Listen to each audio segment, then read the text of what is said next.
गुरुवे गौरचन्द्राय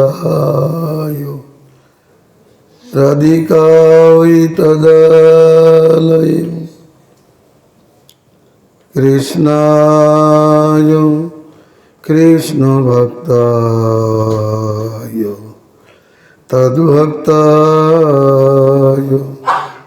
नमो नमः। नारायणं नमस्कृतं नरं चैव नरोत्तमं देवीं सरस्वतीं व्यासं ततो जयो मुदीरयेत्।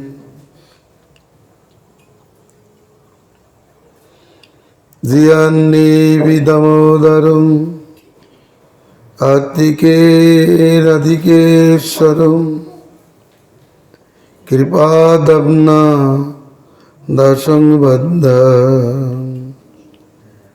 प्रेम भक्तिं प्रदीयताम्।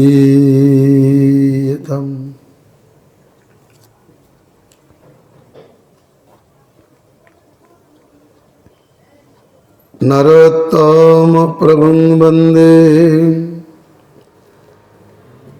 प्रेममाय कलेवरम् लोकनाथ प्रियं शिष्यं चम्पकमञ्जरीविदम्। हरे कृष्ण कृष्ण कृष्ण हरे हरे, हरे राम राम राम हरे हरे।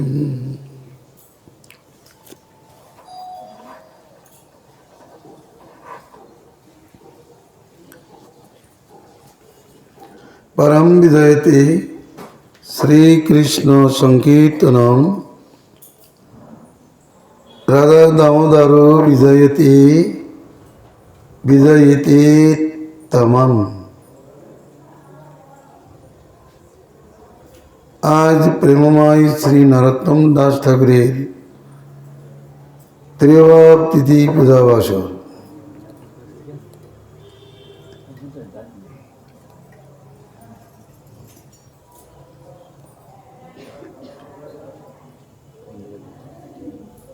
नरोत्तम श्रीनिवास श्यामानंद प्रभुत्राय श्री चैतन्যের मनोभीष्ट সম্পাদক এই সম্পাদক সূত্রেই তাদের আবির্ভাব।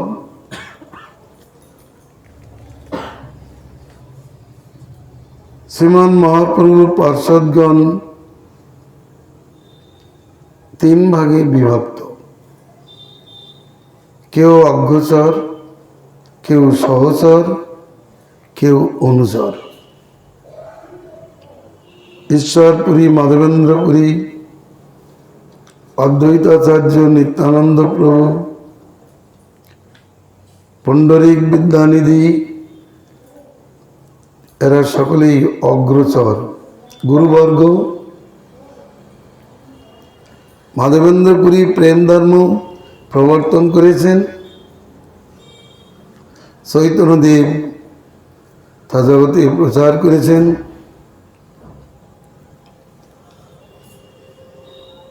আর মহাপ্রভুর সঙ্গে অনেকে এসেছিলেন।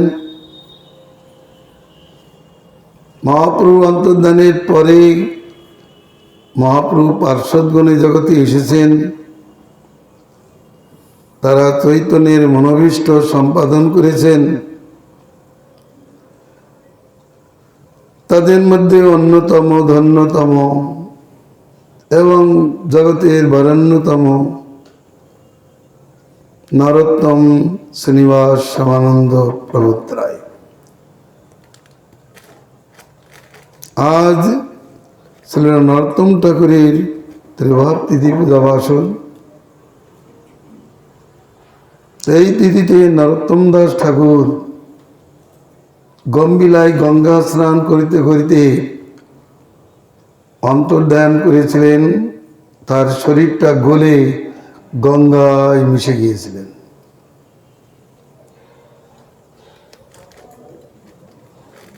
তিনি কেমন প্রেমময়, তার অদ্ভুত চরিত্র। তিনি বঙ্গদেশের রাজশাহী জেলার জমিদার কৃষ্ণচন্দ্র দত্তের একমাত্র পুত্র রূপে আবির্ভূত হয়েছিলেন। তার জননীর নাম শ্রী নারায়ণী দেবী। নরোত্তম সুশ্রীমান ছিলেন, অত্যন্ত বুদ্ধিমান ছিলেন, অত্যন্ত কৃতিত্বের সহিত অধ্যয়ন সমাপ্ত করেন। সংসারে বিরক্ত হলেন। মহাপ্রভুর কথা শ্রবণ করে তার কাছে যাওয়ার জন্য প্রস্তুতি নিলেন। মনে করলেন একবার নবদ্বীপ ধাম দেখে যাই। নবদ্বীপ যে অনেক ভক্তগণকে দর্শন করতে পারলেন না। নীলাচলে যাত্রা করলেন, শুনলেন মহাপ্রভু অন্তর্ধান করেছেন। সর্বদামোদার নাই। অত্যন্ত দুঃখিত চিত্তে তিনি বৃন্দাবনে উপস্থিত হলেন। মনে করলেন আমি রূপ সনাতনের চরণে উপস্থিত হব, কিন্তু সেখানে যেও রূপ সনাতনের অন্তর্ধান বার্তা শুনে অত্যন্ত মর্মাহত হলেন। সেখানে কেবল দাস গোস্বামী, জীব গোস্বামী পাদ, গোপাল ভট্ট গোস্বামী পাদ এবং লোকনাথ গোস্বামী পাদ ছিলেন। নরোত্তম ঠাকুরের বৃন্দাবন যাত্রার আগে কি পরে হবে, আর প্রবুদ্ধায় জাজি গ্রাম থেকে শ্রীনিবাস আচার্য এবং মেদিনীপুর থেকে দক্ষী কৃষ্ণদাস উপস্থিত হলেন। তারা তিনজন জীব গোস্বামীর কাছে সমস্ত গৌরী সিদ্ধান্ত অধ্যয়ন করিয়াছিলেন। দক্ষী কৃষ্ণদাস হৃদয় চৈতন্যের শিষ্য ছিলেন। শ্রীনিবাস আচার্য গোপাল ভট্ট গোস্বামী চরণাশ্রয় করলেন। নরোত্তম ঠাকুর লোকনাথ গোস্বামীতে আকৃষ্ট হলেন। প্রস্তাব দিতেই তিনি প্রত্যাখ্যান করলেন, আমি শিষ্য করি না, করব না। তিনি প্রতিজ্ঞা করে বলেছেন আমি শিষ্য করব না। কিন্তু নরোত্তম ঠাকুর তার প্রতি খুব আকৃষ্ট হলেন। মনে করলেন সেবার দ্বারা তার মন জয় করতে হবে, কিন্তু তিনি সেবা করতে দিতেন না। বারবার অনুনয় বিনয় করে মন্ত্র প্রার্থনা করিলেও তিনি প্রত্যাখ্যান করে দেন। নরোত্তম ঠাকুর অন্তরে দুঃখিত। গুরুচরণ আশ্রয় বিনা তো ভজন সম্ভব নয়। তার চিত্তে উপায় উপস্থিত হল। লোকনাথ গোস্বামী খয়রা গ্রামে ভজন করতেন সেই সময়, যদিও তিনি অমরাও গ্রামে কিছুদিন ভজন করেছেন। সেখানে রাধা বিনোদকে পেয়েছেন। তথাপি খয়রায় কৃষ্ণকুণ্ডের তীরে তিনি ভজন করতেন। নরোত্তম ঠাকুর তার মন জয় করবার জন্য ব্যবস্থা নিলেন। লোকনাথ বাবাজি যেখানে বাহ্য কীর্তি যেতেন, অর্ধেক রাতে উঠে সেই স্থানটা তিনি পরিষ্কার করতেন। হরিনাম করতে করতে ওই স্থানটা পরিষ্কার করতেন। লোকনাথ গোস্বামী প্রত্যেক দিন দেখেন কে যেন এটা পরিষ্কার করে। ব্রজধামে তো শুকরাদি আছে, কিন্তু শুকর তো এত সুন্দরভাবে পরিষ্কার করতে পারে না, নিশ্চয় অন্য কেউ পরিষ্কার করেন। জানবার ইচ্ছা হলো, তাই তিনি অনেক রাতে উঠে ওইদিকে গেলেন। অন্ধকারের মধ্যেও নরোত্তম দাস ঠাকুর হরিনাম করতে করতে ওই স্থানটা পরিষ্কার করতেছিলেন। লোকনাথ গোস্বামী বললেন, কে তুমি? তিনি উত্তর করলেন, আমি নরাধম। দেখেন সেই বালক, সেই কিশোরটি এখানে আছে, যাকে বারবার প্রত্যাখ্যান করেছেন। এবার তার সেবাতে এত তিনি মুগ্ধ হলেন, প্রতিজ্ঞা ভঙ্গ করে ফেললেন। তার সেবা প্রবৃত্তি দর্শন করে সন্তুষ্ট হয়ে বললেন, তুমি স্নান করে এসো। তারপর তাকে মন্ত্র উপদেশ করলেন।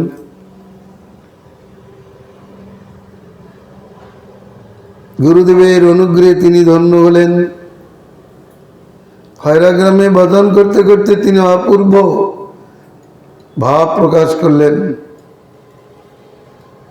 গুরুদেবের পাশেই বসে একদিন হরিনাম জপ করতে করতেই তিনি চিৎকার করে উঠেছেন। গুরুদেব জিজ্ঞাসা করলেন, কি হলো নরোত্তম?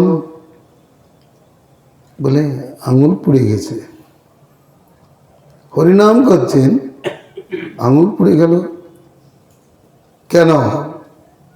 গুরুদেবের কাছে গোপন করার কিছু নেই। বললেন, গুরুদেব, আমি ধ্যানে দুগ্ধ জ্বালিয়ে কৃষ্ণকে পান করানোর জন্য ব্যবস্থা নিয়েছিলাম। দেখছিলাম এটা বেশি উষ্ণ কি না, ঈষৎ উষ্ণ তো পানির কথা, কিন্তু হাত দিতে হাত পুড়ে গেছে। সত্যই আঙুল বের করে দেখে এটা পুড়ে গেছে। গুরুদেব ভালোই বুঝতে পারলেন তিনি সিদ্ধ মহাত্মা, ভজন সিদ্ধ মহাত্মা, বাস্তবে তিনি তো পার্ষদ। তিনি হলেন চম্পক মঞ্জারি, লোকনাথ গোস্বামী হলেন মঞ্জুরা আলী মঞ্জুরি বা লীলা মঞ্জুরি। তাদের তো অদ্ভুত চরিত্র এইভাবে প্রকাশিত হতে লাগলো। নরোত্তম ঠাকুরের চিত্তে যেহেতু তো প্রেম ভক্তির উদয় হলে তার কবিত্ব স্বাভাবিক হয়ে যায়।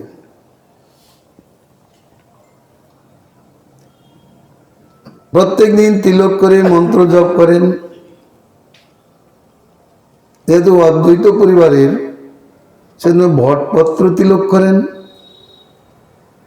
আর ওই তিলক করে মন্ত্র জপ করে যখন জীব গোস্বামীর কাছে পড়তে যান,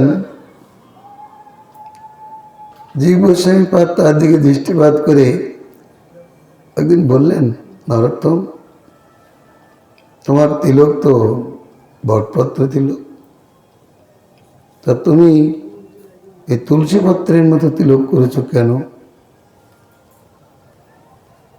তিনি বললেন, গুরুদেব, আমি প্রত্যেক দিন বটপত্র তিলকই করি,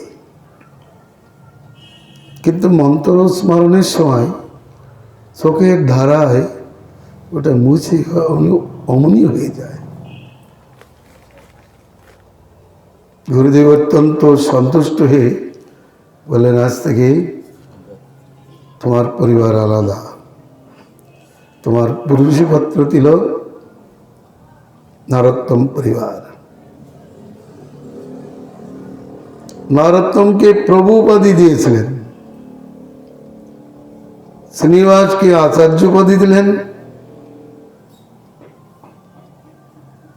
না, নরোত্তমকে ঠাকুর উপাধি, শ্যামানন্দকে, দক্ষী কৃষ্ণদাসকে প্রভু উপাধি দিয়েছিলেন। পরবর্তীকালে রাধারানী তো তাকে শ্যামানন্দ নাম দিয়েছেন। তারা বৃন্দাবনে বিভিন্ন স্থানে ভজন করেছিলেন, কিন্তু জীব গোস্বামীর ইচ্ছা এই গৌড়ীয় সিদ্ধান্ত জগতে অন্তত প্রথমে গৌড়দেশে প্রচারিত হোক। কবিরাজ গোস্বামীপাদ তখন শ্যামকুণ্ডের তীরে ছিলেন। তিনি চৈতন্য চরিতামৃত রচনা করেছেন, গোবিন্দ লীলামৃত, চৈতন্য চরিতামৃত এবং শ্রী কৃষ্ণ কর্ণামৃতের সারঙ্গরঙ্গতা টিকা।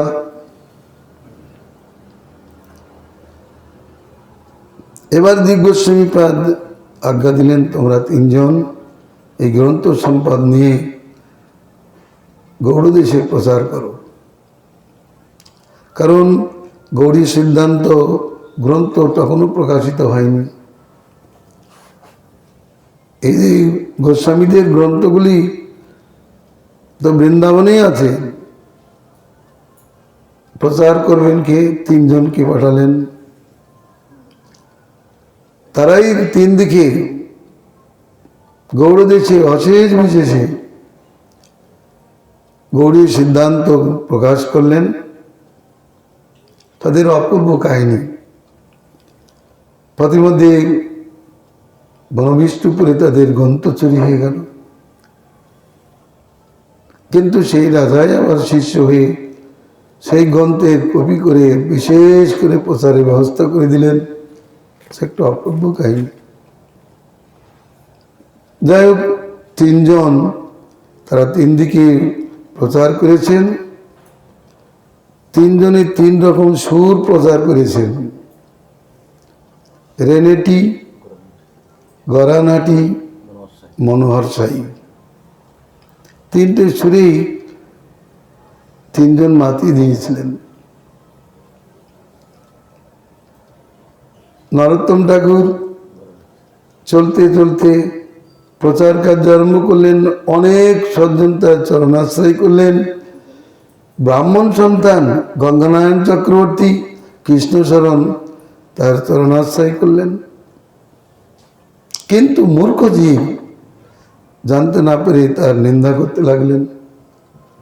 কেন ক্রাইস্ত হয়ে তিনি ব্রাহ্মণকে মন্ত্র দিলেন? শিষ্যগণ চুপ ছিলেন, মূর্খের কথাই বলবেন না। অনেক ঘটনা ঘটে গেল। এক সময় জলধর রোগ হলো, তাতে তিনি দেহ ত্যাগ করলেন। শিষ্যদায় চিতা প্রস্তুত করে তারপর গুরুদেবকে রেখেছেন। কিন্তু এদিকে এই ব্রাহ্মণ সমাজ তাকে নিন্দা করতে লাগলো। কায়স্থ হয়ে ব্রাহ্মণকে মন্ত্র দিয়েছে, তার জন্য তার রোগ হয়েছে, মৃত্যু হয়েছে। শিষ্যদায় গুরু চরণ ধরে কাঁদতে কাঁদতে বললেন, গুরুদেব আপনি এর একটা সমাধান দিয়ে যান। কি অদ্ভুত ব্যাপার! সেই চিতার থেকে নরোত্তম ঠাকুর উঠলেন। চিতার থেকে উঠলেন, তারপরে তার গোল থাকতেই পারে না। যারা নিন্দা করেছিলেন তারাও তার চরণাশ্রয় করলেন। নরোত্তম ঠাকুর বড় পণ্ডিত ছিলেন। পণ্ডিতগণ তর্ক করবার জন্য একসময় তার দেশে এসেছিলেন। বুঝতে পারলেন তার শিষ্যগণ, তারা মনে করলেন গুরুদেবের কাছে আমরা যেতে দেব না। তাই গঙ্গানারায়ণ চক্রবর্তী এবং কৃষ্ণশরণ তারা দুইজন, একজন বারোই হলেন, পান বেচতে লাগলেন, আর একজন কুমোর হয়ে হাড়ি বেচতে লাগলেন। পণ্ডিতরা এসছে তখন তো খুব কড়াকড়ি ভাব ছিল। কারোর হাড়ির হাতে, কারোর হাতে খেতেন না, নিজেরাই রান্না করে খেতেন। তো তারা পান খেতেন। পান কিনতে গিয়েছেন, দেখেন যে পান বিক্রেতা তিনি সংস্কৃত ভাষায় কথা বলছেন।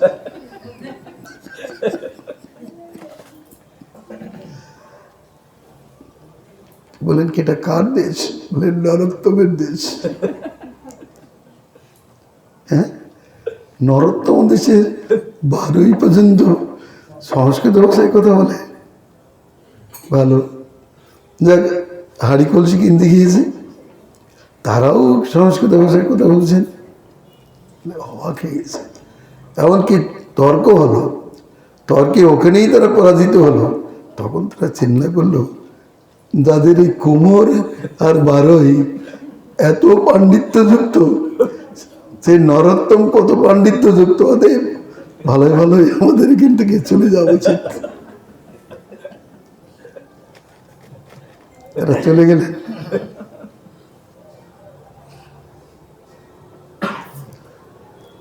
নরোত্তম দাস ঠাকুর তখন প্রচারে গেলেন। এদিকে শ্রীনিবাস আচার্য তিনি প্রচার করতে যে আবার সংসার করলেন। তার শিষ্য রামচন্দ্র কবিরাজ তাকে নরোত্তম ঠাকুরের সঙ্গে প্রচারে দিলেন।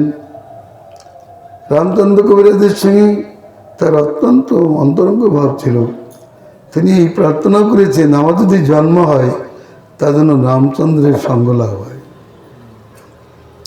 আর রামচন্দ্র নরোত্তমকে অভিন্ন গুরুরূপেই পালন করেছিলেন। একটা ঘটনা আছে, এই শ্রীনিবাস আচার্য প্রভু তিনি বৃক্ষতলে বসে হরিনাম করছেন, এমন সময় রামচন্দ্র, তিনি একটা জমিদারের পুত্র, বিবাহ করে যাচ্ছেন। তা তিনি বলেছিলেন, এমন সুন্দর দিকে যদি কৃষ্ণ ভজন না হয় তাহলে মনুষ্য জীবনের কি মূল্য আছে। এই কথাটা তার কানে পৌঁছে গেল। ঘরে যেই বিবাহ বছরে ও স্ত্রী সম্ভাষণাদি না করেই তিনি চলে আসলেন শ্রীনিবাস আচার্যের কাছে। শ্রীনিবাস আচার্য বলেন, যাও তুমি স্ত্রী সম্ভাষণ করে এসো। নরোত্তম ঠাকুর পাশেই ছিলেন। উনি স্ত্রীর সঙ্গে সম্ভাষণ করে ফিরেছেন, কিন্তু স্নানাদি না করেই চলে এসছেন। তার গায়ে কিছু চিহ্ন দর্শন হয়েছে। নরোত্তম ঠাকুর একটা ঝাঁটা দিয়ে তাকে পিটিয়েছে। বলে, বেটা, স্ত্রী সঙ্গ করে এসেছিস, স্নান করেছি নাই? ঝাঁটা মেরেছিল। আর তাতেই তার প্রেমোদয়। শ্রীনিবাস আচার্যের চরণাশ্রয় করলেন, কিন্তু নরোত্তমকে তো প্রাণ হয়ে গেলেন। এই তো এই ঘটনা হলো। বিভিন্ন স্থানে প্রচারে কত বিঘ্ন পড়েছিল। তারপর তিনি 6 ঠাকুর প্রতিষ্ঠা করলেন গৌরাঙ্গ বাড়িতে। তিনি এক জায়গায় ভজন করতেন, সেই স্থানের নাম ভজনস্থলী, ভজনস্থলী। মন্দিরে তো ঠাকুর ছোট প্রতিষ্ঠিত হয়েছে। আবার প্রেমতলিতে তিনি স্নান করে প্রেম প্রাপ্ত হয়েছিলেন, এই কথাও আমরা জানতে পারি। নরোত্তমের যখন জন্ম হয়নি তার আগে মহাপ্রভু বঙ্গদেশে যে পদ্মাতে স্নান করেছিলেন, পদ্মা নদীতে স্নান করেছিলেন, নরোত্তম বলে ডেকেছিলেন। তার জন্য সেখানে প্রেম রেখে এসেছিলেন। নরোত্তমের জন্ম হলে তিনি যখন ওই পদ্মা নদীতে স্নান করতে আসলেন, তখন ওই প্রেম প্রাপ্ত হলেন সেখান থেকে। সেই স্থানের নাম প্রেমতলী। নরোত্তম ঠাকুর এবার বৃন্দাবনের জন্য আত্ম উৎকণ্ঠা প্রাপ্ত হলেন। তিনি মণিপুরেও প্রচার করেছিলেন। মণিপুরের যে ভক্ত গোষ্ঠী সব নরোত্তম ঠাকুরের কৃপায় হয়েছে। বহু প্রচার করলেন। তার সঙ্গে সঙ্গে তিনি একটা প্রার্থনা গ্রন্থ প্রেম ভক্তি চন্দ্রিকা রচনা করলেন। তার ওই প্রার্থনা প্রেম ভক্তি চন্দ্রিকা পড়লেই মানুষের ভক্তি হয়। একটা কাহিনী আছে, একজন উকিল তিনি নবদ্বীপ দর্শনে গিয়েছিলেন। সর্বত্র ভক্তির কথা শ্রবণ করে তিনি একজন ভজনানন্দী বাবাজির কাছে জিজ্ঞাসা করলেন, সাধু বাবা, কি করলে ভক্তি হয়? তো তিনি উত্তর দিলেন, তোমার কাছে পয়সা আছে? আছে। বাজারতে একটা নরোত্তমের প্রার্থনা কিনে পড়ো, তাহলে ভক্তি হবে। তাই নরোত্তমের প্রার্থনা বই 2-1 পয়সা দাম, সেটা নিয়ে বাড়িতে এসে পড়তে লাগলেন। প্রথমেই তো পদ আছে, গৌরাঙ্গ বলিতে হবে পুলক শরীর, হরি হরি বলিতে নয়নে নীর। ওটা একবার পড়ে নিলেন, কিন্তু ওই পদটা তার মনেই লেগে গেল খুব। ওই পদই তিনি রিপিট করতে লাগলেন শুধু, গৌরাঙ্গ বলিতে হবে পুলক শরীর, হরি হরি বলিতে নয়নে ভাবে নীর, আর কবে নিতাই চাঁদে করুণা গইবে, সংসার বাসনা মোর কবে তুচ্ছ হবে। ওই গান করে চলেছেন, বারবার পড়ছেন। বাড়ির স্ত্রী পুত্রাদি দেখছেন যে কি ব্যাপার, উনি ভাবি বিভোর পড়ছেন, তাকে যে কোর্টে যেতে হবে ভুলে গেছে। স্ত্রী এসে বলছে, কি ব্যাপার, সময় হয়ে গেছে, কোর্টে যেতে হবে। তথাপি পড়ে যাচ্ছেন। 1-2 দিন অনুরোধে চলে গেলেন, কেন ফিরে এসে ওই বইটা নিয়ে পড়তে থাকেন।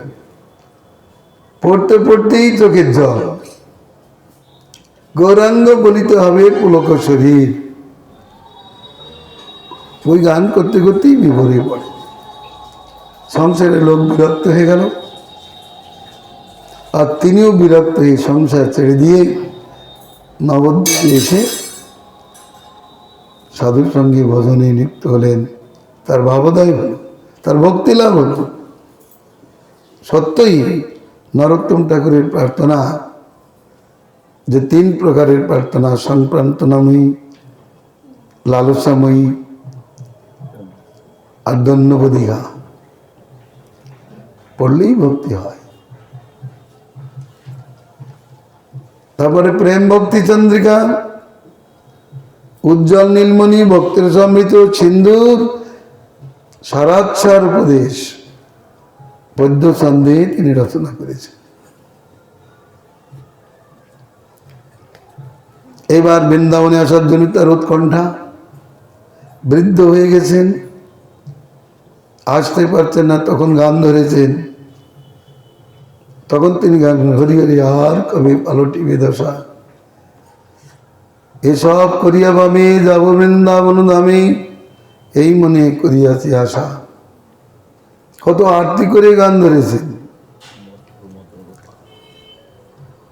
তারপরও গান ধরেছেন, মোর প্রভু মদন গোপাল, হে গোবিন্দ গোপীনাথ, তুমি অধমনের নাথ, দয়া করো মুই অধমেরে, সংসার সাগরে ঘরে পড়িয়াছি কারাগারে, কিবা ডরে বান্দিল মরে। ও আরতি করে গান করতে আরম্ভ করেছেন, কিন্তু চলতে পারেন না। একদিন ইচ্ছা হলো আমি একটু গঙ্গা স্নান করব। শিষ্যকে বললেন, শিষ্য সঙ্গে সঙ্গে তাকে গম্ভীরায় নিজের ঘরে নিয়ে গেলেন। তিনি বললেন, আমি গঙ্গা স্নান করবো। তাকে গঙ্গার তীরে বসিয়ে শিষ্যগণ গায়ে জল দিতে লাগলেন, হরিনাম করতে করতে। আর পদে পদে পদে শরীরটা গলে গঙ্গায় মিশে গেল। আর নরোত্তমের দর্শন হলো না। সমাধি আর কোথায় হবে? এই তো সমাধি। তিনি কেমন প্রেমময় পুরুষ ছিলেন, শরীরটা গঙ্গায় দিয়ে তিনি নিত্যধামে চলে গেলেন।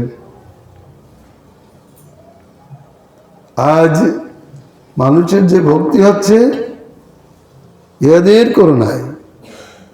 এই 3 প্রভু এই বঙ্গদেশের বিভিন্ন স্থানে ঘুরেছিলেন বলে ভক্তির এত প্রচার হচ্ছে। নরোত্তম ঠাকুর খুবই পাণ্ডিত্যপূর্ণ ছিলেন।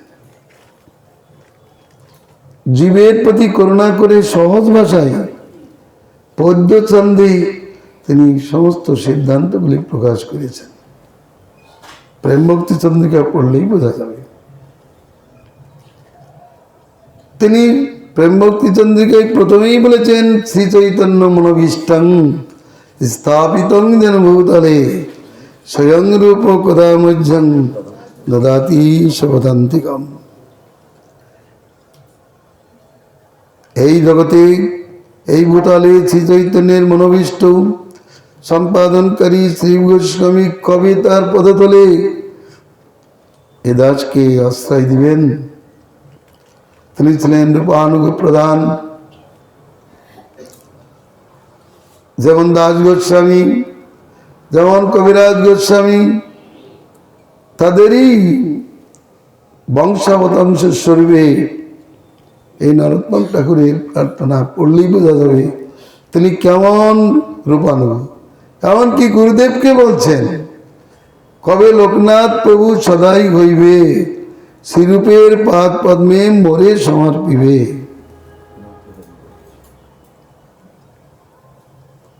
শ্রীরূপ মঞ্জরি পদ সেই মোর সুসম্পদ, সেই মোর ভজন পূজন, সেই মোর প্রাণধন, সেই মোর আবরণ, সেই মোর জীবনের জীবন, সেই মোর রসনিধি, সেই মোর বাঞ্ছা সিদ্ধি, সেই মোর বেদের ধর্ম, সেই ব্রত, সেই তপ, সেই মোর মন্ত্র জপ, সেই মোর ধর্ম কর্ম।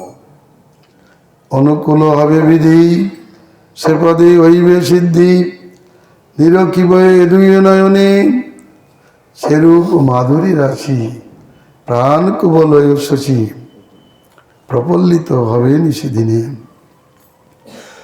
তোমায় দর্শন ওহি গরলে জারল দেহি, চিরদিন তাপিত জীবন, আ প্রভু কর দয়া, দেব মোরে পদ ছায়া, নরোত্তম লইল শরম।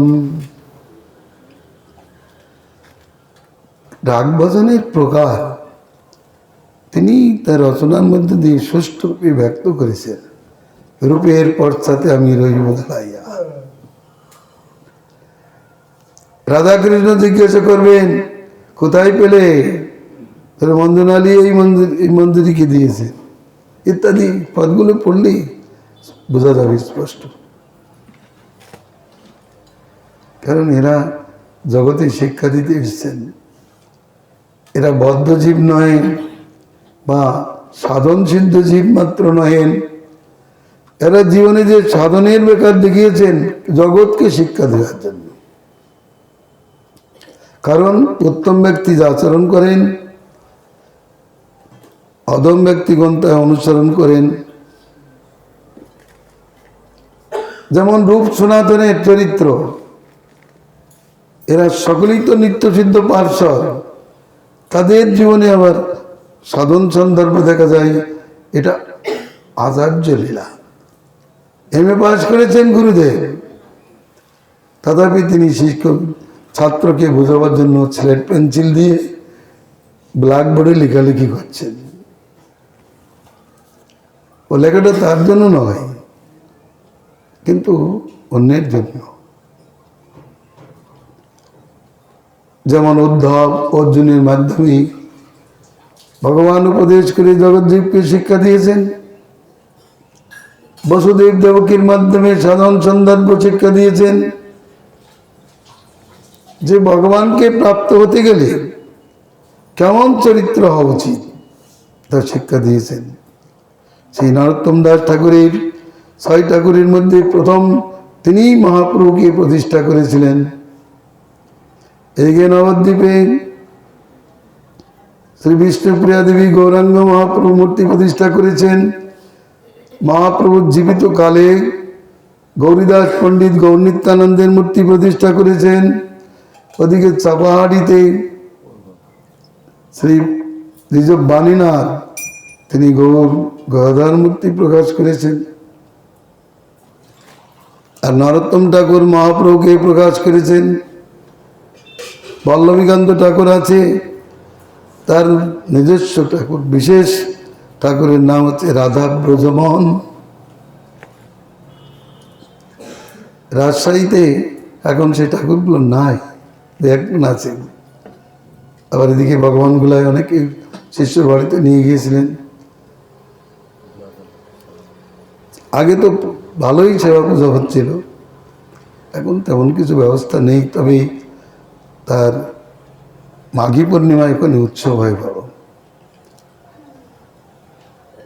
বাংলাদেশের বিভিন্ন স্থান থেকে ভক্ত সেখানে উপস্থিত হন। দুইজনের, এক হরিদাস ঠাকুরের চেপাড়ে আর নরোত্তম দাসের চেপাড়ে ভক্ত সমাবেশ বেশি হয়। নরোত্তম ঠাকুরের প্রার্থনা, তাদের যে ভক্ত জীবন আমাদের চির অনুসরণীয় বিষয়। আমরা যদি তাদের অনুসরণ না করি, তাদের নিষ্ঠায় আছে প্রতিষ্ঠা। গুরুর প্রতি কেমন নিষ্ঠা, গুরু বরণ। আজকাল তো অনেকে মনে করেন মন্ত্র দিবেন, দেন না দেন, কত গুরু ঘুরে বেড়াচ্ছে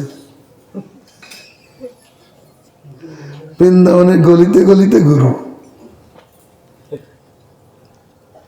কিন্তু কেমন নিষ্ঠা প্রকাশ করেছেন। একবার গুরুতে মন লাগলে তিনি অন্য জায়গায় যেতে পারেন না। এমনটি নিষ্ঠা নাহলে হয়। পরীক্ষা করার জন্য গুরুদেব পরীক্ষাও করেন। কিন্তু সেবা ধর্মে গুরুদেব কেন ভগবানকেও জয় করা যায়, এটাই বলেছে। গুরুদেবকে জয় করা যায়, ভগবান বৈষ্ণবগণকে জয় করা যায়, ভগবান বৈষ্ণবদের করুণা লাভ করা যায় এইভাবে সেবা ধর্মের মাধ্যমে।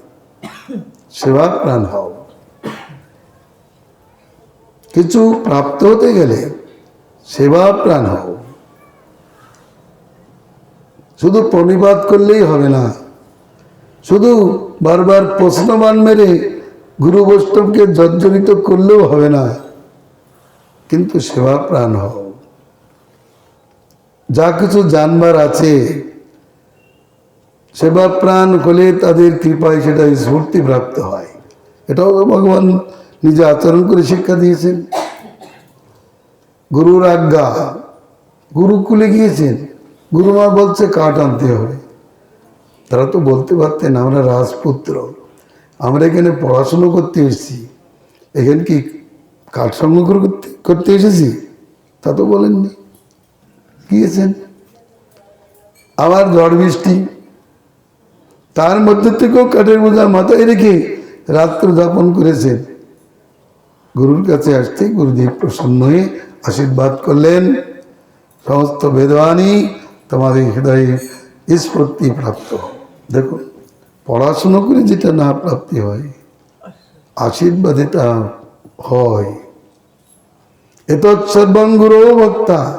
এই জন্য ভাগবতী নারদ মুনি বলেছেন, ভিন্ন ভিন্ন উপায়ে ভিন্ন ভিন্ন বিষয় জয় করা যায় বটে, কিন্তু গুরু ভক্তির দ্বারা সব কিছু জয় করা যায়, এমনকি ভগবানকেও জয় করা যায়।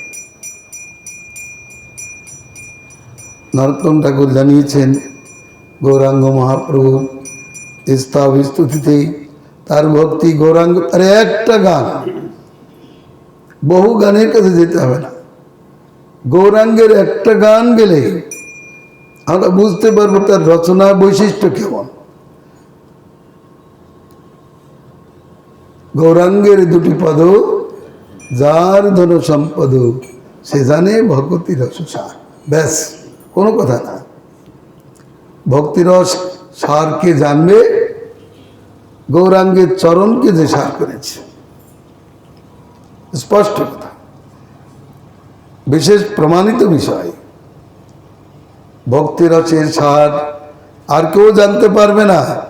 গৌরাঙ্গের চরণে ভক্তি না থাকলে কেউ জানতেই পারবে না। আবার বলছেন গৌরাঙ্গের মধুর লীলা, যার কর্ণে প্রবেশিলা হৃদয় নির্মল বেরদার। বহু সাধনা করে যে চিত্তের নির্মাল্য সাধন করা যায় না, গৌরাঙ্গের চরিত কথা, লীলা কথা শ্রবণ মাত্রেই চিত্ত নির্মল হয়ে যায়। যে গৌরাঙ্গের নাম লয় তার হয় প্রেমোদয়। তারে মই যাও বলি হারি, কত সুন্দর পদ। এ তো বাস্তব পথ। কবিরাজ গোস্বামী পাদে তাই লিখেছেন, দেখো না এখনো চৈতন্যের নাম, নিত্যানন্দের নাম নিলে লোক প্রেমে এলোতেলো হয়ে যায়। কৃষ্ণ নাম করে অপরাধের বিচার, নাম লইলে অপরাধীর না হয় বিকার। কোন নিত্যানন্দের নামে নাহি এসব বিচার, নাম লইতে প্রেমদায়ী বহে উচ্চধার। অতএব তিনি সিদ্ধান্ত করেছেন যে গৌরাঙ্গের নাম লয় তারও হয় প্রেমদায়ী। তারে মই যাও বলি হারি, নিত্যলীলার স্ফূর্তির কি হবে? যে গৌরাঙ্গ গুণেতে জুড়ি, নিত্যলীলা তারে স্ফুরি, সেজন ভকতি অধিকারী। গৌরাঙ্গের সঙ্গীগণে নিত্য সিদ্ধ করি মানি, সে যায় ব্রজেন্দ্র সুতপাশ, শ্রীগৌর মণ্ডল ভূমি। যে বা জানি চিন্তামণি, তার হয় ব্রজভূমি বাস। গৌর প্রেম রসার নবী, সে তরঙ্গে যে বা ডুবে, সে রাধা মাধব অন্তরঙ্গ। যা প্রবোধানন্দ সরস্বতীপাদ বলেছেন, যথা যথা গৌর পদার বৃন্দে বৃন্দে তো ভক্তিঙ্কিত পুণ্য পুঞ্জা, তথা তথা তথা তথা অকস্মাৎ ইত্যাদি শ্লোকেই জানিয়েছেন যে যে পরিমাণে গৌরের পাদপদ্মে ভক্তি হয় শক্তিশালীদের, সেই পরিমাণে রাধার প্রেম সমুদ্র উদ্বেলিত হয়। রাধার পাদপদ্মের সুধা সমুদ্র সেই পরিমাণেই উদ্বেলিত হয়। অতএব গৃহবাদ বলিতে থাকে, হাগৌরাঙ্গ বলে ডাকে, নরোত্তম মাগে তার সঙ্গ। কারণ এই জাতীয় ভক্তের সঙ্গ হলেই কৃষ্ণ প্রেমাদি সেই সিদ্ধি লাভ হয়। আবার একটা গুরুর কীর্তন করেছেন, যে গুরু কীর্তন পড়লে গুরুর মহিমা এরপরে উপর বেশি কেউ প্রকাশ করতে পারেননি, আমি এটা বলতে পারি।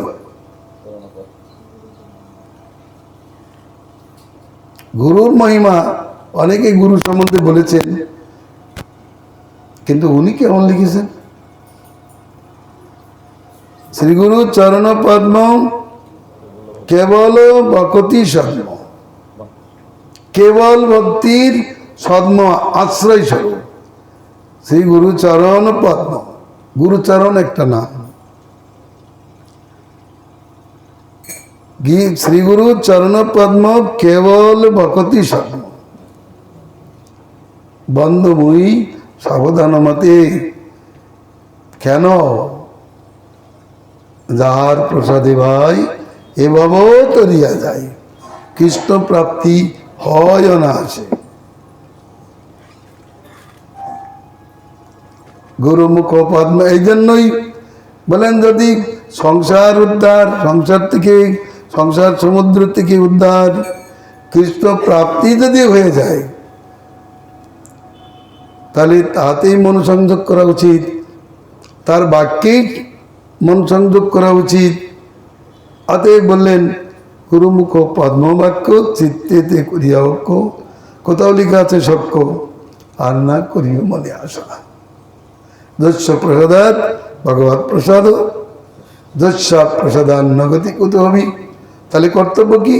ধ্যানস্তু যশস্তি সন্ধান বন্দে গুরুশ্রী চরণারবিন্দম। শুধু তাই নয়, তারপরে বলছেন,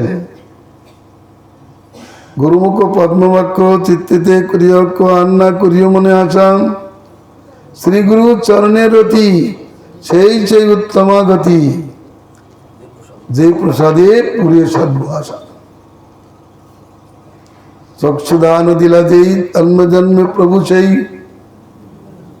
নরোত্তম ঠাকুরই তো গুরুদেবকে প্রভু বলেছেন। কিছু লোক তারা আপত্তি করেছেন যে এই গৌরী মঠের লোক বৈষ্ণবগণকে কেন প্রভু বলে? প্রভু তো ভগবানকে বলেন, বা নিত্যানন্দ প্রভু অদ্বৈত প্রভুকে প্রভু বলেছেন, মহাপ্রভুকে চৈতন্যদেবকে মহাপ্রভু বলেছেন। একজন বড় কীর্তনিয়া বাংলাদেশে, এই পশ্চিমবঙ্গে, তিনি গানের মধ্যে বললেন, গড়িমঠে আমি অন্যটা ভালোবাসি, কিন্তু ওরা যে প্রভু বলেন এটা আমার পছন্দ হয় না। প্রভু তো ভগবান, তা প্রভু বলে কেন? গুরুকে প্রভু বলে, বৈষ্ণবকে প্রভু বলেন, তা প্রভু কেন বলেছেন তার প্রমাণ তো দেখা যায়। একজন আমার কাছে বলছে, কেন প্রভু বলেছেন? বলে, দেখুন, প্রভু তো আগে মহাদণ্ড বলেছেন। আমাদের জীব গোস্বামী শ্যামানন্দ প্রভুকে প্রভু উপাধি দিয়েছেন, আর নরোত্তম ঠাকুর গুরুদেবকে প্রভু বলেছেন। জন্মে জন্মে প্রভু সেই, আ প্রভু কর দয়া, দেহ মরে পদ ছায়া, নরোত্তম লইল শরণ, বা এবে দশ ঘোষক ত্রিভুবন।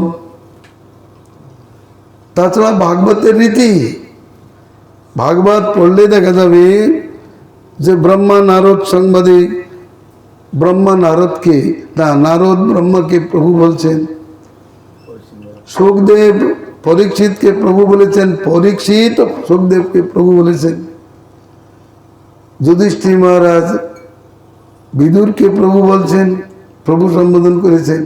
আরো কত প্রমাণ আছে, যেগুলো তো শাস্ত্রে বিচার।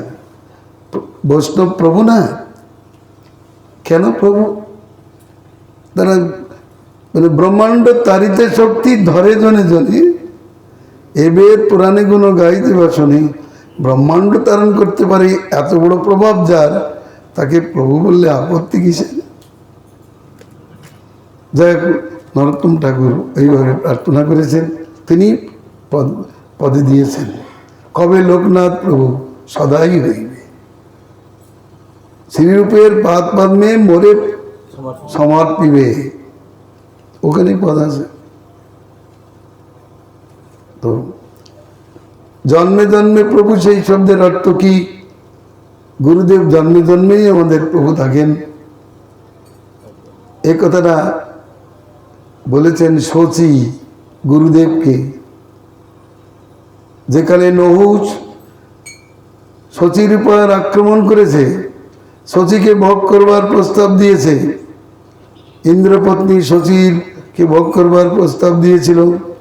সেই সময় তিনি কাঁদতে কাঁদতে গুরুদেবের কাছে উপস্থিত হলেন। সেখানে গুরুদেবের বহু স্তুতি করেছেন। সেখানেই লেখা আছে, অজ্ঞান তিমিরান্ধস্য জ্ঞানাঞ্জন শলাকায় চক্ষুরুন্মিলিতং যেন তস্मै শ্রী গুরবে নমঃ।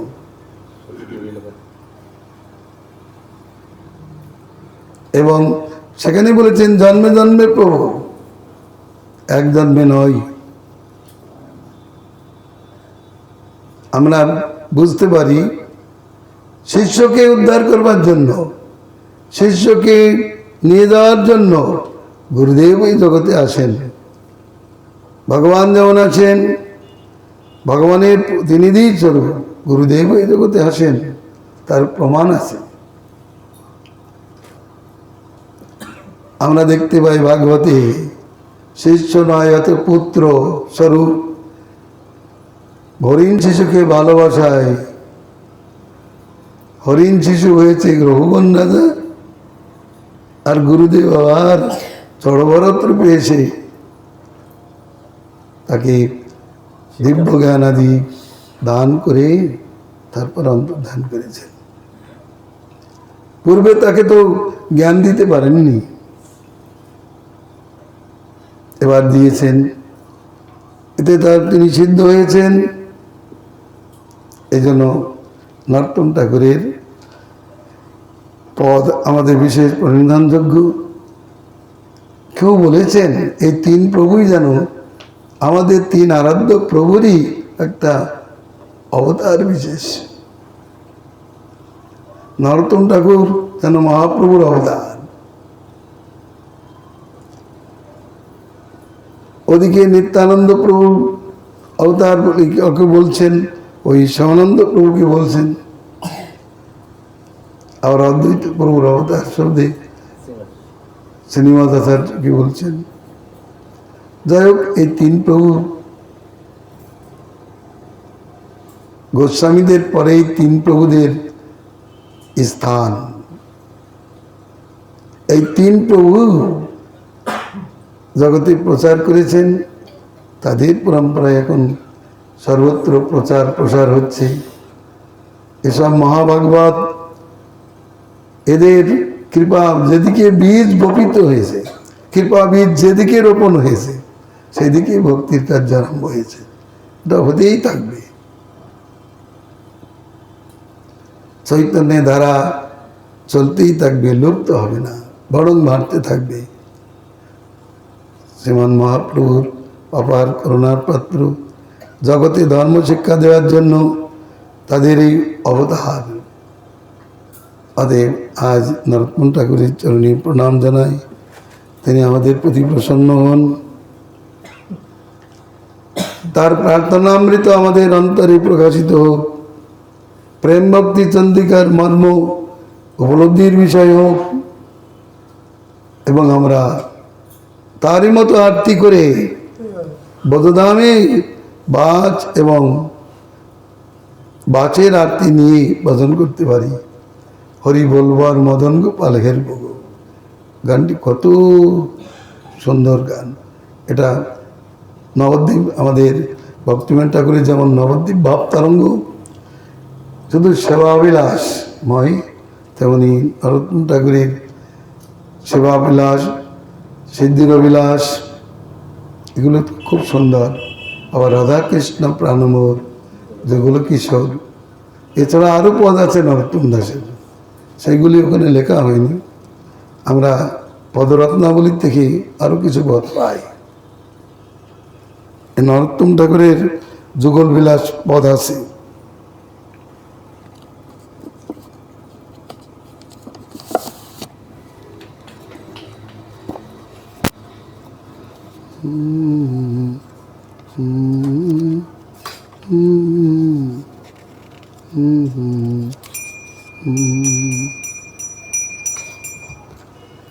যেমন যুগল বিলাস, আনন্দে সুবদনী কিছু না জানো, বেশ বনাবত নাগর কানো, সিন্দুর দেওয়াল চিতি সজারি, পালকি মৃগ মদ পত্র কোষারি, শিকুরে বনাবল বেনি ললিত, কমকমে কুচ যুগ করল রুচিত, চাবক লেখল রাতুল চরণে, জীবন নিছাই দেওল তো সুসরণে, তাম্বুল সাজি বদন মহাদেল, পুনঃ পুনঃ ঘের গীতে আরতি না গেল, করে আগরি রাখল গিয়া মাজ, কো কহ তাকর মরম কাজ, চির পরিপূরিত দুই বিলাস, হেরোইনি অরে নরোত্তম দাস।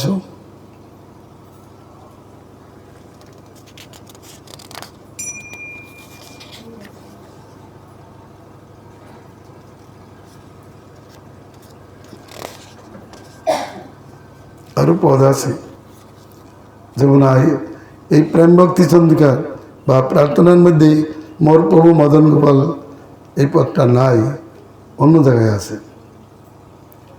তো গানটা খুব আত্মীপূর্ণ। শেষে তিনি কাঁদছেন, আমার বুঝি বোধপ্রাপ্তি হবে না, অনিত্য দেহ ধরি আপন আপন করি, পাছে পাছে সমনের ভয়, নরোত্তম দাসের মনে প্রাণ কান্দে নিচে দিনে, পাছে ব্রজ প্রাপ্তি নাই হয়। আরতিতে প্রাপ্তি, যে যেখানেই থাকুন না কেন, সেখান থেকে যদি আরতি করে তাহলে তার প্রাপ্তি অবশ্যই হবে। কি বলছেন, অদম চণ্ডাল আমি, তুমি দয়ার সিন্ধু, কিন্তু তুমি দয়ার সিন্ধু শুনিয়াছি বৈষ্ণবের মুখে, অদম চণ্ডাল আমি দয়ার ঠাকুর তুমি, শুনিয়াছি বৈষ্ণবের মুখে। এবার ভরসা মনে লয়া পেল বৃন্দা বনে গো আমি বংশী বট যেন দেখি সুখে হে বংশী বট যেন দেখি সুখে যেন দেখি সুখে বংশীবট যেন দেখি কৃপা করো আগু বাড়ি লব মোরে কেশে যমুনা দেব পদ ছায়া অনেক দিনের আশা রহিল যেন আশা দয়া করো না করিব মায়া দয়া করো না করিব দেব করি আপন আপন পাছে পাছে সামনে নরতম দাস মনে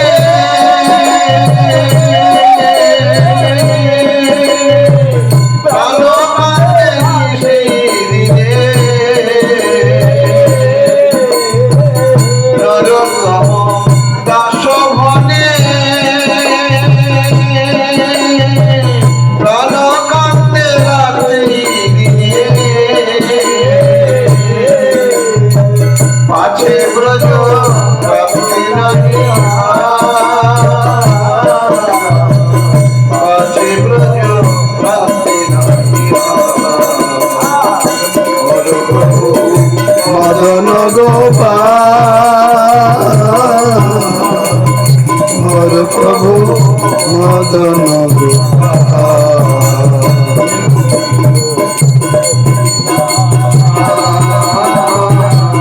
বিয়োগ এলো না দয়া করো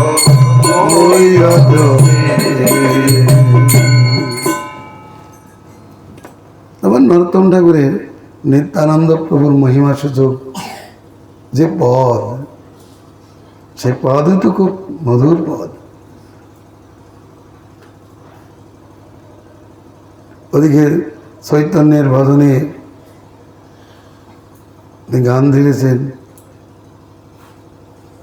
আরে ভজমন চৈতন্য মোর চৈতন্য চরণ, হ্যাঁ না বুঝিয়া মাইনে দুঃখে পড়ি গৃহ বিষকূপে দগ্ধ কইল পাঁচ পড়ার।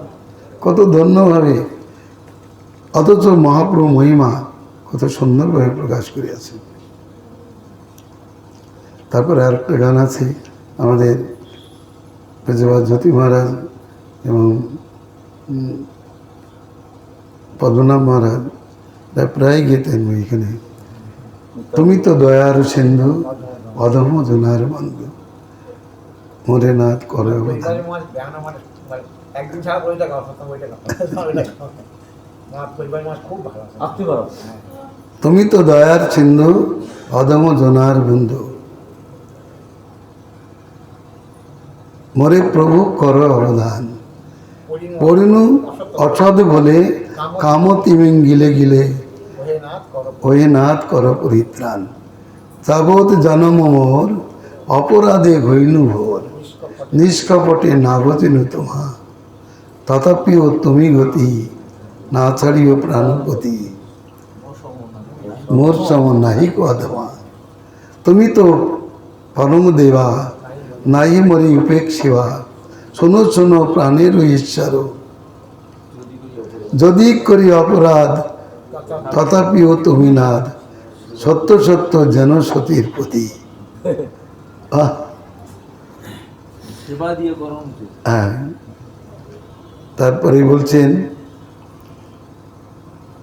কামি মোর হতচিত নাই জানে নিজ ভিত মনের না ঘুচে দুর্বাসনা মোরে নাথ অঙ্গী করু তুমি বাঞ্ছা কল্পতরু করুণা দেখো সর্বজনা। তারপরে বলতে এই যে পদগুলো কত আরতি করে গান করেছেন, তো আমাদের মহারাজও এরকম আরতি করে পড়তেন। আমি তখন মাদ্রাজ ছিলাম, আমাকে গানটা গেতে দিত না, কিন্তু নিত্যানন্দ প্রভু গেতেন, মহারাজ খুব আবেশ করে শুনতেন, আমরাও শুনতাম, করুণভাবে গেতেন, খুব সুন্দর। যাই হোক, নরোত্তম ঠাকুরের পদগুলি খুবই ভক্তিময়, এ পড়লে ভক্তি হবেই হবে। সেজন্য গুরুদেব বলেছিলেন এই ভক্তিময় ঠাকুরের গান আর নরোত্তম ঠাকুরের গান মুখস্থ করবে, কীর্তন করবে। আজ হ্যাঁ, সেই কথা বলছি তো, উনি বলেছেন ভক্তিময় ঠাকুরের শরণাগতি, কল্যাণ কল্পতরু আদি, এগুলো তো বিশেষ কেউ। যেমন ভাবাবলী, গীতমালা, 5খানা গ্রন্থ আছে এখানে। কল্যাণ কল্পতরু, শরণাগতি, গীতমালা, গীতাবলী, তাই তো?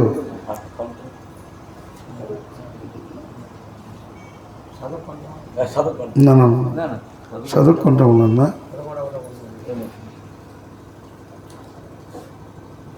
শরণাগতি, কল্যাণ কল্পতরু, গীতাবলী, গীতমালা, 4খানা হলো না?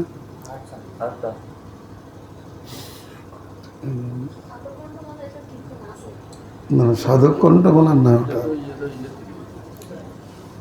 সাধক কণ্ঠ বলা যা বলা গেছে সেটা অন্য বহু রকম গান আছে, তার মধ্যে বহু মহাজন। যাই হোক, ভক্তিময় ঠাকুরের এই পদগুলো খুব সুন্দর, এবং নরোত্তম ঠাকুর আমরা এই গাই, এছাড়া আমাদের আর কোনো গানের বিষয় নেই। অবশ্য প্রেমানন্দের কিছু মনুশিক্ষা গান আছে, আবার লতন দাস ঠাকুরের কয়েকটা পদও বেশ ভালো পদ আছে, সেগুলো আমরা গান করে থাকি।